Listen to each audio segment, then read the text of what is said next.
जो कल हम लोगों ने पढ़े थे प्रकाश के परावर्तन के बारे में। प्रकाश का परावर्तन तो हम लोग जान गए। आज हम लोग देखेंगे ये आपका परावर्तक सतह है, यानी कि इसको हम लोग परावर्तक सतह कहते हैं। जब प्रकाश की किरण जिस वस्तु से टकराती है, जिस सतह से टकराती है, उसको परावर्तक सतह कहते हैं। आपका ये परावर्तक सतह है। देखिए आपतित किरण, आने वाली किरणों को हम लोग कल भी बोले थे, आने वाली किरणों को आपतित किरण कहते हैं। और किसी वस्तु की सतह से टकराकर उसी माध्यम में लौट आती है, इसी घटना को हम लोग क्या कहते हैं? प्रकाश का परावर्तन कहते हैं। और देखिए ये आपतित किरण है और ये आ रही है, ये आपका परावर्तित किरण है। और इसमें जो आप लेप देख रहे हैं, ये जो पीछे जो पेंट किया हुआ है, इसमें चांदी का लेप लगा हुआ रहता है। यदि आप दर्पण की बात करते हैं, दर्पण में आप यदि समतल दर्पण या जिसमें हम लोग चेहरा देखते हैं, उस दर्पण की यदि हम लोग बात करते हैं, उसको हम लोग समतल दर्पण कहते हैं। और उसमें क्या लगा हुआ रहता है?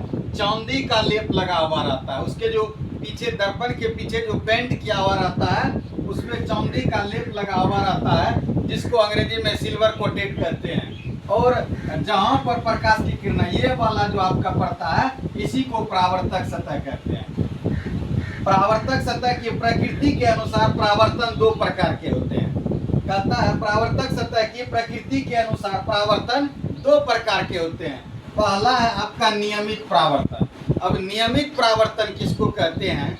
यदि प्रकाश की किरण, देखिए नियमित परावर्तन हम लोग यहाँ से समझेंगे। जब प्रकाश की किरण किसी चिकनी और चमकीली सतह पर पड़ती है, देखिए ये वाला जो सरफेस है, ये चिकना और चमकीला है। कहता है जब प्रकाश की किरण चिकनी और चमकीली सतह पर पड़ती है तो नियमित रूप से परावर्तित होती है।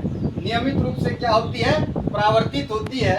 इसीलिए इसको नियमित परावर्तन कहते हैं। देखिए प्रकाश का किरण आ रहा है, वस्तु की सतह से टकराकर फिर पुनः वापस लौट रहा है। उसके बाद हम लोग देखते हैं अनियमित परावर्तन।